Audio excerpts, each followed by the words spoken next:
Hi everybody, welcome back once again to the Eastfield Gunroom YouTube channel with me, your host Matthew Morgan.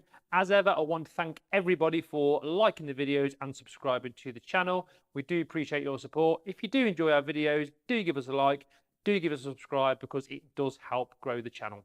As ever, this video is proudly sponsored by the British Shooting Show, the largest event in the British shooting calendar. So, what have we got to look at today, I hear you say? We're going to look at another high rib gun. A lot of people keep saying to me, oh, I think high ribs are finished, but I'm going out to shooting grounds, I'm having conversations with customers, and there's still very much a call for high rib shotguns. We've looked at a Zolly, we've looked at a Browning 725, and today, we got us Germany. Apologies, folks, I won't be doing that dreadful German accent anymore, I promise, but onto the gun. So today we're going to have a look at a high rib version of an F3. We have previously looked at a flat rib version, which was that fantastic gun with the spaniels on, the limited edition, so do check the video out. But like I said, I don't think high ribs are dead, so today we're going to look at the Blaser. So to give you a little bit of history about the Blaser F3 itself, it was the first foray into the shotgun market for German manufacturers Blaser, and that was back in 2003. Now initially they were only available as a flat rib gun for game and competition shooting, but as things evolved they launched this, which is the Supersport, which I think was about 2012, and they also do a Vantage, which is another high rib gun, but that has a fixed rib. Right, so let's get into it and we'll start with the action now. Traditionally, the Blaser came out with a grey coloured action. It then progressed on to the black, which is the standard professional tackle these days. We have got a particularly stunning one for you to look at today. This is actually a custom engraved one, and this is a Bonsi Brothers one. So basically, Blaser have enlisted the help of Bonsi Brothers engraving in Italy to come up with this fantastic design, and now it appears on a number of their guns over a certain price point. It can get a little bit confusing with all the F3 models that are available. However, Blaser have absolutely took the bull by the horns, and they've come up with this fantastic online configurator where you can go on and you can build which exact gun you want without having to get bogged down with different wood grades, barrel lengths, etc. It's a very, very good user-friendly thing, and if you're looking at Blaser, get online and have a look. So this one is a 32-inch Supersport. It's the Bonsi engraved. So what we've got on this particular gun, we have got hand finished but laser cut, quite deep acantha style engraving. It's not as deep as you would expect some German guns to be. Again, if we go back to the F3 with the spaniels on, that was much deeper, and that was hand engraved, but a little bit Parazzi SC3-esque, and it's got bigger swirly bits. Of course, it's the low profile action. It's covered in engraving. We've got the profusely engraved underneath, we've got an engraved trigger guard, and we've got the Bonsi Brothers signature just to the side of the gold trigger. We'll talk more about the trigger in a second. We'll talk about the mechanics of the gun, but like I said, low profile action, completely different to anything else available on the market, like a Parazzi, like a Yield, it's like a Keeman. They are just different, very low profile. I keep saying low profile, like a tire. We've got the Blaser name on the bottom in amongst all this profusely, almost mystical engraving. And if you do, again, look at the configurator or look at some of the stuff that Blaser produce, it's out of this world. They do all sorts of stuff, and you can pretty much have what you want depending on how deep your pockets are. We flip it around, and the top lever design itself, nice and big and chunky. Let's not forget this is primarily a competition gun, so you need it to be able to be not making your fingers hurt in all kinds of weather and low temperatures. Engraved serial number on the back, and the back strap itself is an interesting shape. It's like a Y shape, not dissimilar to like an old B25, something like that. And you've got the continuation of this nice swirly stuff all over the top lever. And to be fair, it doesn't look typically German. I think the overall appearance of the engraving itself, to me, kind of screams Italian, more like a Parazzi, like a Perugini, something like that. One of the interesting things you might not know about Blaser shotguns is that when you open them, they actually cock rather than when you close them like a conventional or a traditional over and under shotgun, and that's because of the EBS, which is the ejection ball system, which kicks in to operate the ejectors when you open the gun. Now, the whole idea, I believe, behind that is that when the focus is on the shot, you don't want to be wrestling with the gun to close it and cock it, which is why it cocks when it opens instead.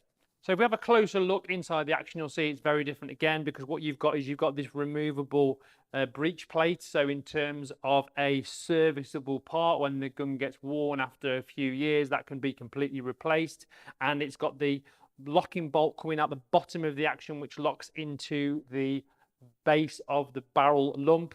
Not too dissimilar to a Browning in terms of the actual idea. Now, this gun has got a mechanical trigger, so similar to a Krieghoff K80, for example, and the Blaser is actually the only gun, I believe, in the world that's got inline firing pins, and the idea behind that is it improves the lock time and actually detonates the cartridge faster. It just makes the whole thing work a lot more efficiently. It's typical German engineering.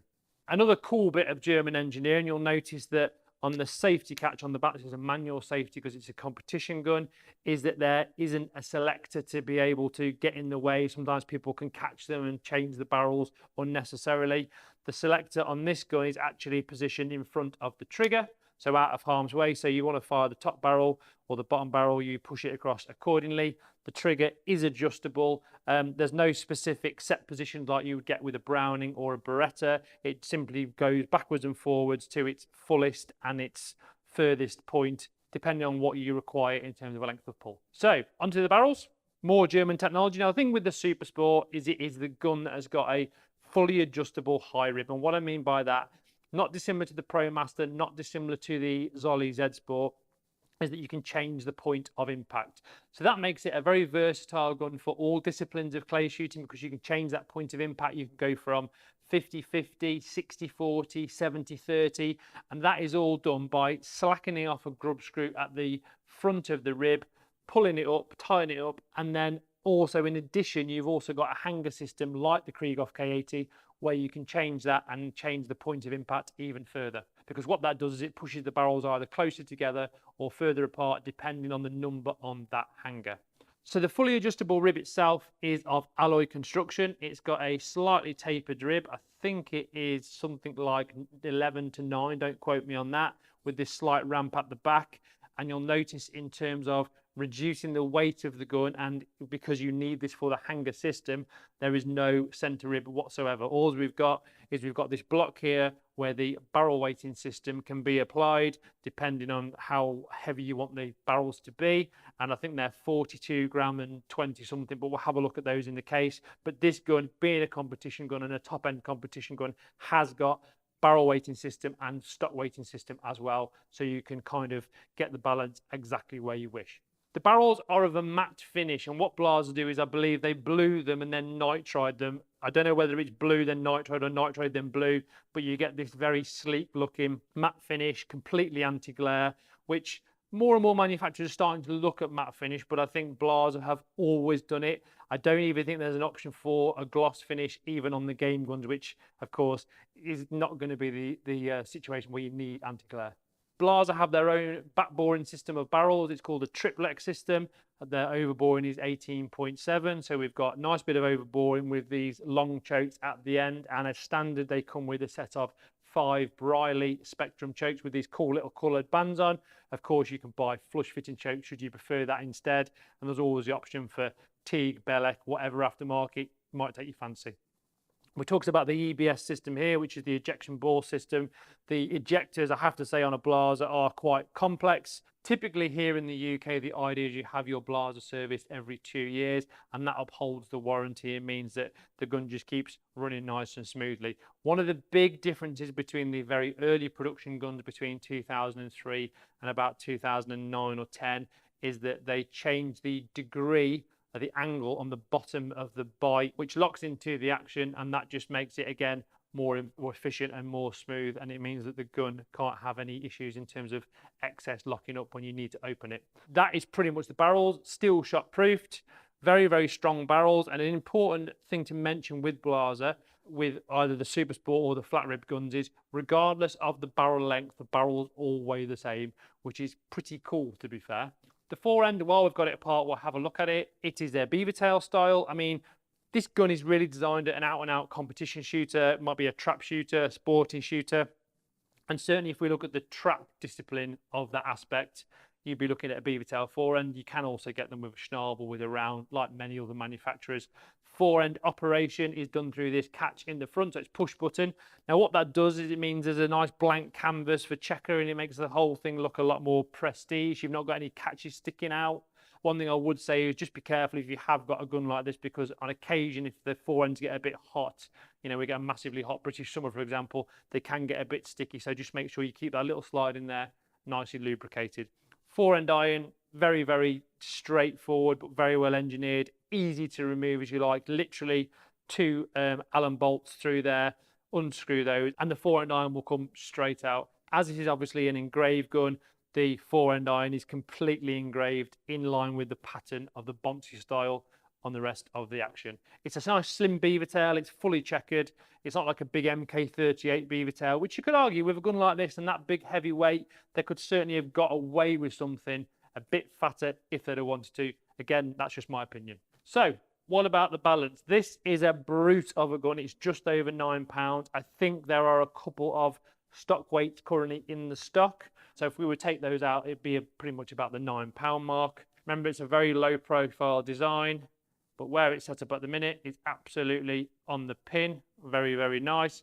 You could argue that if you wanted to make the barrels faster, you put more weight in the stock. If you wanted to make the barrels slower, if you like, you would put the weight on the front. But the thing with the Blaser is you can only put the weight under the forend. You don't have the option of putting them the whole way down the barrel length like you do with something like a Browning Pro Trap. So moving on to the stock, and what you've got here, you've got a match made in heaven, because my opinion is if you've got a gun that's got an adjustable or any kind of high rib, it will always be better suited to a Monte Carlo stock, really adjustable as well, because what that does is it gives you the optimum head up shooting position. You don't have to drop your head. If you've got a long neck like I have and you mount it, it's probably the most comfortable thing you can mount. So they do work kind of hand in hand, the high rib and the Monte Carlo. Now this one is a fabulous piece of grade 7 European walnut. That's been oil finished to a very high standard. It's completely adjustable. Obviously for left and right, it's the Blaser setup. It's a factory adjustable comb, which is a good system. You know, I'm a bit fussy about the whole adjustable comb thing with different manufacturers. Kickies pad on the back at 14 3/4 inches. We've mentioned that the trigger is adjustable, so you can get it a little bit shorter or a little bit longer, depending on what you might or might not be wearing while you're shooting. Palm swell, not aggressive, not like on a big heavy trap gun. It is called a Supersport because I think that's really what it's designed for. It's for someone that wants a big heavy gun that they can control and get it moving at their kind of pace, and that's exactly what you want in terms of the stock ergonomics. You don't want anything that's enormous. You want something that you can get hold of and get moving at your leisure. It's got triple point checkering, which I really like. I like the depth of the pistol grip. I mean, I have had a couple of Blasers in my time and they shoot very, very well. The triggers take some beating. They are exceptional. They are glass crisp when you pull them. Yes, I'm a big fan of a DT11, but if I had to pick a gun with a slightly better trigger pull, it'd probably be a Blaser. Now, these are also available in left hand. They do a left-handed stock and a left-handed lever option. So if you're a southpaw, you can have exactly what you want with a left-handed palm swell. This one, of course, is right-handed with a little degree of cast. And we talked about the stock balancing system. Very clever here. What you've got is you've got a threaded bar that goes into the stock, and the weights have actually got a grub screw going through the middle of them. So basically you slacken them off, you whiz it up and down the threaded bar at your convenience to wherever you want it to get that gun exactly balanced. I would say, judging by the way this gun is balancing on the hinge pin, the weights are probably somewhere about the middle. Obviously this is a high grade one. You can also buy a standard black action one with a lower grade stock, but because this is a modular design, and Blaser have always said that from the day they launched that gun, you can do pretty much whatever you want. You can have different barrels put straight on. You can just change the stock. You know, you don't have to go for high grade stock with the ornate engraving. You could have a high grade stock just with the black. It's horses for courses, but there's lots of options available. Right, so onto the box, and again the exquisitry continues. So we've got this brown case with a leather trim, Blaser embossed on the top, 3 combination locks, and inside it looks like a raw steak. So this is interesting because we've actually got 2 complete compartments. The idea behind this is that the top compartment actually has the facility to put 2 sets of barrels in. So if you're going to shoot absolutely everything with your Supersport, but you decide you might want to go game shooting and you want a shorter barrel, no problem at all. The case is already set up for it. There you go. That's the stock tool.